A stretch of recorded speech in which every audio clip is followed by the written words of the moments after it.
ओम नमः शिवाय। जय श्री कृष्ण दोस्तों, स्वागत है आपका मेरे YouTube चैनल आर के भक्ति में।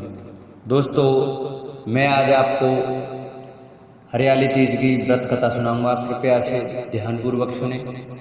जो भक्त हमारे चैनल पर नए आए हैं वो हमारे चैनल को सब्सक्राइब करें, वीडियो को लाइक करें और कमेंट में हर हर महादेव अवश्य लिखें। आइए तो हम अपनी कथा को प्रारंभ करते हैं। हरियाली तीज पर सुहागिन महिलाएं जरूर सुने यह व्रत कथा। सावन माह के शुक्ल पक्ष की तृतीया तिथि को हरियाली तीज मनाई जाती है। ये तिथि सुहागिन महिलाओं के लिए बेहद खास होती है। इस दिन व्रत रखने का भी विधान है। मान्यता है कि वैवाहिक जीवन में खुशहाली के लिए ये उपास किया जाता है। इस साल हरियाली तीज का व्रत 7 अगस्त यानी कल रखा जाएगा। इस तिथि की शुरुआत 6 अगस्त शाम 7:42 से शुरू होगी। इसका समापन 7 अगस्त रात 10 बजे होगा। इस दौरान ऋग योग, शिव योग और रवि योग का भी निर्माण हो रहा है। ऐसे में पूजा पाठ और व्रत रखने से सौभाग्यवती भव का आशीर्वाद प्राप्त होता है। वहीं कुंवारी कन्याएं भी योग्य वर की प्राप्ति के लिए ये व्रत करती हैं। हरियाली तीज पर महादेव और देवी पार्वती की पूजा का विधान है। मान्यता है कि जो भी महिला इस दिन शिव पार्वती की जोड़ी की पूजा करती है उसके जीवन में हमेशा सुख समृद्धि बनी रहती है। इस व्रत में पूजा के साथ साथ कथा सुनने का भी विधान है। कहा जाता है कि हरियाली तीज का व्रत कथा के बिना अधूरा होता है। तो आइए कथा को विस्तार से सुनते हैं। हिंदू धर्म में हरियाली तीज के व्रत को अधिक महत्वपूर्ण माना जाता है। इस दिन व्रत रखने से जीवन में खुशियां बनी रहती हैं। इस उपवास की पूजा में हमेशा व्रत कथा सुननी चाहिए। हरियाली तीज व्रत की कथा को लेकर ऐसा कहा जाता है कि एक बार महादेव देवी पार्वती को अपने पूर्व जन्म की याद दिलाते हुए उन्हें कहते हैं कि हे पार्वती, तुमने मुझे पति के रूप में पाने के लिए कई वर्षों तक कठोर तप किया। साथ ही तुमने अन्न और जल को भी त्याग दिया था। चाहे तपती गर्मी हो या भरी सर्दी हो या फिर हो बरसात, इन सभी मौसम का सामना करते हुए भी तुमने कठोर तप किया। इसके बाद में तुम्हें वर के रूप में प्राप्त हुआ। इस कथा को सुनाते हुए भगवान शिव आगे कहते हैं कि पार्वती, एक बार नारद मुनि तुम्हारे घर पधारे थे। तुम्हारे घर जाने के बाद उन्होंने आपके पिताजी से कहा कि मैं विष्णु जी के भेजने पर यहाँ आया हूँ। भगवान विष्णु स्वयं आपकी तेजस्वी कन्या पार्वती से विवाह करना चाहते हैं। ये बात सुनकर पर्वतराज खुश हो गए और उन्होंने शादी के प्रस्ताव को स्वीकार कर लिया। फिर ये खबर जब आपके पिताजी ने तुम्हें बताई तो तुम दुखी हुई। फिर तुमने ये बात अपनी सखी को बताई। तुम्हारी ये गाथा सुनकर उसने तुम्हें घनघोर जंगल में तप की सलाह दी। फिर अपनी सखी की बात मानकर तुम मुझे पति के रूप में प्राप्त करने के लिए जंगल में एक गुफा के अंदर रेत की शिवलिंग बनाकर तप करने लगे। इस दौरान तुम्हारे पिता पर्वतराज ने पूरी धरती और पाताल पर तुम्हारी खोज की, लेकिन तुम उन्हें नहीं मिली। दूसरी ओर तुम गुफा में सच्चे मन से तप करने लगी रही। फिर सावन मास की शुक्ल पक्ष की तृतीया तिथि पर प्रसन्न होकर मैंने तुम्हें दर्शन दिए। तुम्हें दर्शन देने के बाद तुम्हारी मनोकामना को पूरा करने का वचन देते हुए तुम्हें पत्नी के रूप में स्वीकार कर लिया। इसके बाद तुम्हारे पिता भी ढूंढते हुए गुफा तक पहुंच गए। आपने अपने पिताजी से कहा कि मैं आपके साथ तभी चलूंगी जब आप मेरा विवाह शिव के साथ कराएंगे। तुम्हारी कठोर तपस्या हट के आगे पिताजी की एक न चली। उन्होंने ये विवाह कराने के लिए हामी भर दी। कथा को सुनाते हुए भोलेनाथ ने कहा कि श्रावण तीज के दिन तुम्हारी इच्छा पूरी हुई और तुम्हारे कठोर तप की वजह से ही हमारा विवाह संभव हो सका। तभी से ऐसी मान्यता है कि जो भी महिला श्रावणी तीज पर व्रत रखती हैं उनके वैवाहिक जीवन के सारे संकट दूर हो जाते हैं, साथ ही सभी मनोकामनाएं भी पूरी होती हैं। इस व्रत का महत्व यह है कि मैं इस व्रत को पूर्ण निष्ठा से करने वाली प्रत्येक स्त्री को मनवांछित फल देता हूँ। भगवान शिव ने पार्वती जी से कहा कि इस व्रत को जो भी स्त्री पूर्ण श्रद्धा से करेगी उसे तुम्हारी तरह अचल सुहाग प्राप्त होगा। बोलो शंकर भगवान की जय। हरियाली तीज की पूजा विधि। हरियाली तीज के दिन विवाहित स्त्रियां अपनी पति के दीर्घायु के लिए व्रत रखती हैं।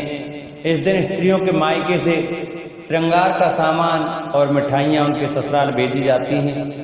हरियाली तीज के दिन महिलाएं सुबह घर के काम और स्नान करने के बाद 16 श्रृंगार करके निर्जला व्रत रखती हैं। इसके बाद मां पार्वती और भगवान शिव की पूजा करती हैं। पूजा के अंत में तीज की कथा सुनी जाती है। कथा के समापन पर महिलाएं मां गौरी से पति की लंबी उम्र की कामना करती हैं। इसके बाद घर में उत्सव मनाया जाता है और भजन व लोक नृत्य किए जाते हैं। इस दिन हरे वस्त्र, हरी चुनरी, हरा लहरिया, हरा श्रृंगार, मेहंदी, झूला झूलने की रिवाज भी है। बोलो शंकर भगवान की जय। व्रत व पूजा के समय सुने गणेश जी की प्रसिद्ध कथा, मिलेगा पुण्य लाभ। किसी भी पूजा, व्रत या कथा के दौरान गणेश जी की कथा सुनना आवश्यक होता है। विघ्नहर्ता गणेश अपने भक्तों की कठिनाई को दूर करते हैं और उन्हें मनवांछित फल प्रदान करते हैं। गणेश जी को बुद्धि, विवेक और धन का स्वामी कहा जाता है। गणेश जी की पूजा करने से घर में सुख शांति बनी रहती है। जीवन के सभी दुख दर्द दूर होने के साथ सुबहता का आभास होता है। विघ्नहर्ता गणेश को बुद्धि, विवेक और धन का स्वामी कहा जाता है। हिंदू मान्यताओं के अनुसार गणेश जी की पूजा करने से घर में सुख शांति बनी रहती है और जीवन के सभी दुख दर्द दूर होने के साथ साथ शुभता का वास होता है। भगवान गणेश अपने भक्तों की जिंदगी में आई हुई विपदा को हमेशा के लिए दूर करते हैं और लंबे समय से रुके हुए शुभ कार्यों को संपन्न करते हैं। किसी भी पूजा में सबसे पहले गणेश जी की आरती की जाती है और बिना गणेश जी की कथा कहे कोई भी पूजा अधूरी मानी जाती है। आज हम आपको गणेश जी की कथा सुनाएंगे जो हर एक पूजा में सुनी जाती है। पौराणिक कथाओं के अनुसार एक गांव में एक विधवा अपनी बहू के साथ रहती थी। उसकी बहू मंद बुद्धि थी जो अपनी भूख बर्दाश्त नहीं कर पाती थी और हमेशा खाने के लिए तारू रहती थी। वह सबसे पहले उठकर खाना खाती थी, फिर घर के बाकी काम किया करती थी। एक दिन विधवा ने अपने घर में पूजा करवाने का सोचा, लेकिन वह थोड़ी परेशान थी क्योंकि उसकी बहू अगली सुबह उठते ही खाना के लिए दौड़ेगी और पूजा के लिए बनाए गए पकवान को झूठा कर देगी। अपनी बहू को पूजा के लिए बनाए गए पकवान से दूर रखने के लिए विधवा ने एक तरीका निकाला। पूजा वाली सुबह उसने एक मटका लिया और उसके नीचे एक छेद कर दिया और अपनी बहू से बोली कि आज पूजा है, इसलिए खाना खाने से पहले पानी भर के ले आओ। बहू की भी चालाक निकली। उसने देख लिया था कि विधवा ने मटके के नीचे छेद कर दिया है, इसलिए वह अपनी साड़ी में आटा बांधकर पनघट पर चली गई। वहाँ उसने आटा निकाला और कुएं के पानी से मदद से बाटियां बनाने लगी गई। कुएं के पास ही एक शमशान घाट था जहाँ चिताई जलाई जा रही थी। बहू ने उसकी आंच में अपनी बटियां सेक लीं। उसकी बटियां सूखी थीं तो वह पास में ही गणेश जी के मंदिर चली गई जहाँ गणेश जी को किसी ने चोला चढ़ाया था। उसने देखा कि गणेश जी की तोंद पर घी लगा हुआ है। उसने उस घी को अपनी बाटी पर लगा लिया और उसका भोग गणेश जी के लगाकर वह बाटी खा ली और घर वापस चली गई। बहू की इस हरकत पर गणेश जी को बहुत गुस्सा आया और उन्होंने गुस्से में अपने नाक पर उंगली चढ़ा लिया। जब गांव वालों ने देखा कि गणेश जी ने अपने नाक के ऊपर उंगली चढ़ा लिया है तो उन्हें मनाने के लिए बहुत जद्दोजहद किया गया, लेकिन गणेश जी ने अपनी उंगली वापस नहीं उतारी। जब यह बात राजा को पता चली तो राजा ने बड़े बड़े पंडित और ज्योतिषियों को बुलवाया और हवन करवाया, लेकिन गणेश जी फिर भी नहीं माने। सब बहुत चिंतित थे। राजा ने पूरे गांव में यह ऐलान करवा दिया कि जो भी इंसान गणेश जी की नाक पर से उंगली हटाने में सफल होगा उसे इनाम के तौर पर 5 गाम दिया जाएगा। गांव के सभी लोग गणेश जी को मनाने में लग गए, लेकिन गणेश जी माने ही नहीं और अपनी उंगली चढ़ाए रखे। अंत में विधवा की बहू बोली कि अगर सब उसे आज्ञा दें तो वह गणेश जी की उंगली हटा सकती है। उसकी बात सुनकर विधवा हंसने लगी और बोली कि जब बड़े बड़े विद्वान कुछ नहीं कर पाए तो वह कैसे गणेश जी को मना पाएगी। किसी ने बोला कि जब सब लोगों को मौका मिला तो उसे भी एक मौका मिलना चाहिए। फिर सभी लोग बहू को एक मौका देने के लिए मान गए, लेकिन बहू ने एक शर्त रखी। उसने कहा कि उसके घर से लेकर मंदिर तक पर्दा बांधा जाए।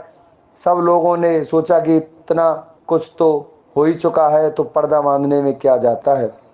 बहू के कहे अनुसार उसके घर से लेकर मंदिर तक पर्दा लगाया गया। बहू ने अपना दिमाग लगाया और वह अपने पेटीकोट में मोगरी छिपाकर मंदिर चली गई। मंदिर जाकर उसने गणेश जी से बोला कि मैंने आपकी तोंद से जरा सा घी क्या लिया, आपने अपने नाक पर उंगली चढ़ा ली। अब आप पर से उंगली हटा रहे हो या दूं एक मोंगरी कि अभी आपके टुकड़े टुकड़े हो जाएंगे। बहू की ये चेतावनी सुनकर गणेश जी थोड़ा डर गए और उन्होंने सोचा कि यह तो पूरी पागल है, कहीं सच में यह मेरी मोंगरी न मार दे।